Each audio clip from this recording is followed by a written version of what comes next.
오늘의 부동산 이슈입니다. 이제 인구 이슈는 주택과 상권 분석 시 필수 검토 사항입니다. 오늘은 통계청의 자료를 토대로 인구의 증가 및 감소를 정리해드렸습니다. 전국 인구 축에는 꾸준히 감소세를 보이지만 반면 늘어나는 지역도 있습니다.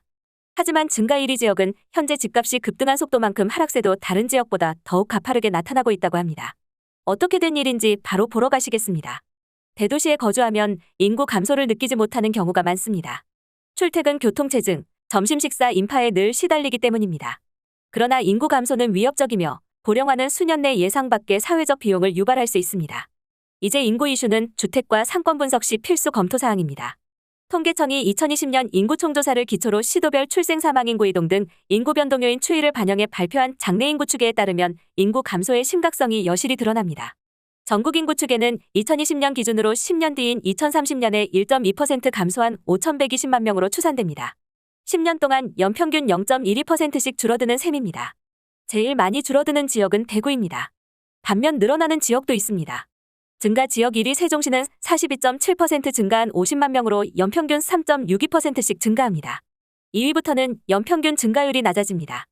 2위 경기도는 1,442만 명으로 연평균 0.7%씩 증가합니다. 3위 제주는 71만 명으로 연평균 0.54%씩 증가하는 데 그칩니다. 이렇게 증가세가 유지되는 지역은 충남, 충북, 강원, 인천까지 7곳에 불과합니다. 인구 문제의 심각성은 시간이 지날수록 더해집니다. 향후 30년 뒤인 2050년 전국 인구는 2020년 대비 8.6% 감소한 4,736만 명으로 연평균 0.3%씩 줄어들 전망입니다. 인구 증가 지역이 4곳으로 줄어들 것으로 예상됩니다. 세종, 경기, 제주, 충남 순서인 상승 지역의 연평균 증가율은 10년 전보다 현저히 낮아집니다.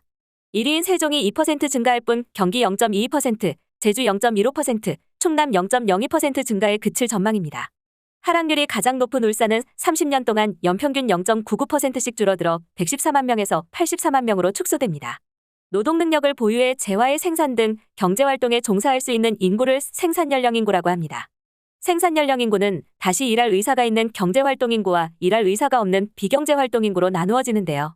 생산연령 인구가 줄면 생산뿐만 아니라 소비도 축소되기 때문에 경제의 성장 잠재력을 평가하는 중요한 인구 기준으로 평가됩니다.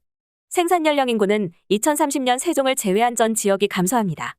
2020에서 2050년 연평균 성장률은 세종만이 1.32%씩 성장합니다. 경기도마저 마이너스 0.83%씩 감소합니다.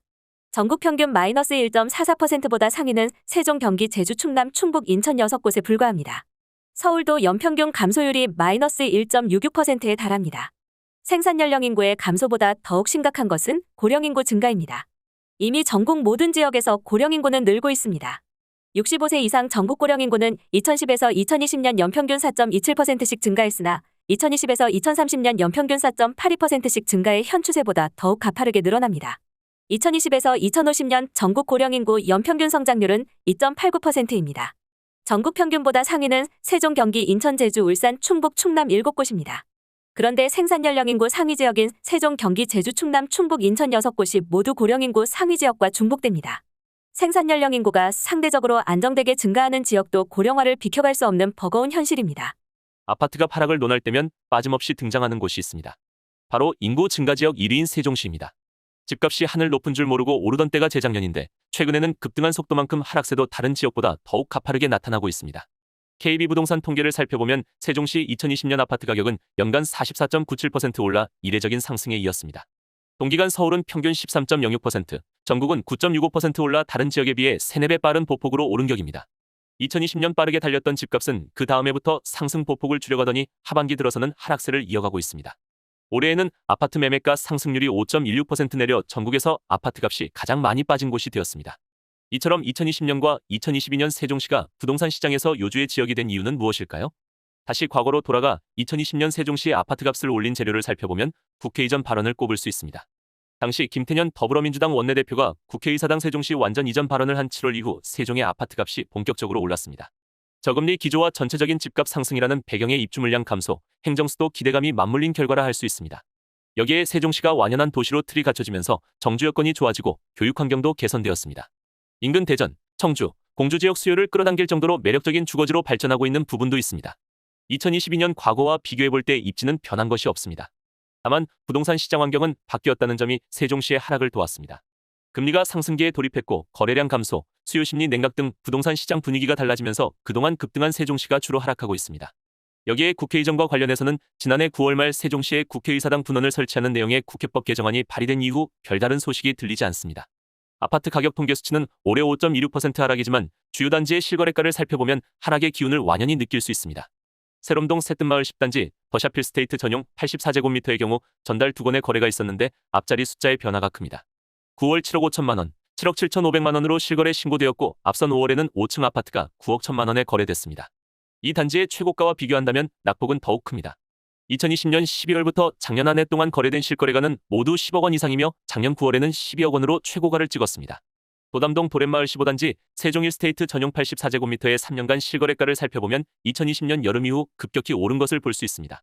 3년 전인 2019년 10월에는 4억 원 후반대에서 주로 거래되다가 그해 12월 6억 원을 돌파, 2020년 6월에는 7억 원을 찍고 거침없이 상승해 작년 초 9억 6,300만 원까지 올랐습니다. 이후 아파트값이 내림세를 보였으며 가장 최근 거래에서는 6억 4천만 원을 보였습니다. 대평동 해들마을 6단지 이편한 세상 세종리버파크 전용 99제곱미터도 지난해와 다른 가격으로 거래된 사례가 있었습니다. 이 단지는 금강과 접해 있어 층과 향에 따라 거래 금액 차이가 있는 곳으로 최근 거래 금액은 8억 5천만 원으로 조사되었습니다. 이 단지의 거래 가격을 보면 2020년 2월 10억 원을 돌파하고 작년 5월 14억 원까지 올랐습니다. 세종시에서는 이따금씩 거래되는 아파트 가격의 전 거래 가격과 비교해 크게 낮아지고 있지만 여전히 규제 지역에 들어가 있습니다. 지난달 26일부터 규제 지역으로 묶여있는 곳은 수도권과 세종시로 압축됩니다. 지방 주요 지역에서 규제가 풀린 것과 비교해 집값이 내리고 있는 세종시는 높은 청약 경쟁률, 미분양 물량이 적다는 점에서 청약 조정 지역으로 남아 있습니다. 세종시는 2002년 신행정수도라는 이름으로 출발했습니다. 국가 균형 발전 목표를 위해 중앙부처 이전과 행정수도 기능을 분담하기 위해 나온 계획도시라고 할 수 있습니다. 시작은 2003년 당시 노무현 대통령 당선인이 새 정부 10대 국정과제로 신행정수도 건설을 포함하면서부터입니다. 수많은 우여곡절 끝에 2007년 착공했으며 2012년부터 정부 서울청사와 정부 과천청사에 있었던 일부 정부 부처들이 이전을 시작했습니다. 세종시 홈페이지를 참고하면 현재 인구는 총 36만 명 정도이며 평균 연령은 37.3세로 젊은 도시에 속합니다. 또 세종시의 특징을 알 수 있듯 중앙행정기관 44개, 국책연구기관 16개가 들어서 있습니다. 세종시 남측으로는 행정중심복합도시가 있습니다. 면적은 72.91제곱킬로미터로 분당 신도시의 4배 규모입니다. 흔히 세종시와 관련된 뉴스, 아파트 가격이 언급되는 곳은 세종시 전체가 아닌 행정중심복합도시를 의미합니다. 세종시가 개발되는 방향은 생활권별로 조금씩 다릅니다. 초기에 개발된 1생활권은 중앙층 정중심, 2생활권은 문화국제교류, 3생활권은 도시행정, 4생활권은 대학연구, 5생활권은 의료복지, 6생활권은 첨단 지식기반 중심입니다. 1, 2생활권이 우선 개발되어서 아파트 단지와 각종 기관들이 자리잡아 도시기능이 형성됐고 5, 6생활권은 개발이 진행 중입니다. 중앙정부부처들은 1생활권에 주로 있고 천마을 등 초기 입주한 지역은 2생활권입니다. 3생활권은 금강 남쪽에 위치하고 있으며 터미널, 교육청, 세종시청 등이 있어 지방행정을 담당하고 있는 권역이며 4생활권은 세종국책연구단지를 비롯해 첨단산업단지와 대학 연구기관이 들어서고 있습니다. 오늘의 부동산 이슈 네티즌들의 반응을 살펴보며 마치겠습니다. 여러분들의 의견도 댓글로 남겨주세요. 출산율은 국력과 직결됩니다. 베트남 인구수에 포함된 젊은 층은 우리보다 경제 능력이 없지만 무한한 원동력과 상승 가능한 국력과 직결되니 무시할 수 없습니다. 이 나라는 지금 위기에 봉착해 있고 과연 누가 이런 심각성에 대한 준비를 하고 있을까요? 이제는 준비하여 출산율을 직접적으로 올릴 수 있는 실질적인 방안들이 나와야 국가가 존속합니다. 저출산 고령화 경제활동 인구 다 심각한데 출산에도 지원이 너무 적어요. 셋째 나와도 200만 원 달달이 아이당 10만 원 고물가 시대에 연봉 8천 이상 아니면 힘들 듯. 지원금 좀 올리고 각종 공과금 혜택 은행 대출이자 조금 감면하거나 유예기간 같은 걸 주면 애 낳고 집 사고 애 클 동안은 부담 덜 되게 대출이자 유예해주면 좋을 것 같음. 이번 상승장이 지방 탈출 유일한 기회였지 아마도. 결론은 서울, 경기도로 쏠린다는 거 아닌가. 일자리가 안정돼야 맘 편히 애를 낳고 그럴 건데 아직 한참 먼 것 같네요. 세상의 가스라이팅에 대다수가 본인의 희생을 바치면 나라를 유지해온 것뿐. 원래 이 세상은 소수의 부자들 빼고 미움당해야 마땅한 거였다. 이제 사람들이 깨달았을 뿐이지. 인구는 줄고 있는데 양질의 일자리는 수도권에 몰려 있어서 수도권 쏠림 현상이 계속되므로 수도권 집값만 유지되고 지방은 떨어져서 양극화 현상이 더 뚜렷해진다.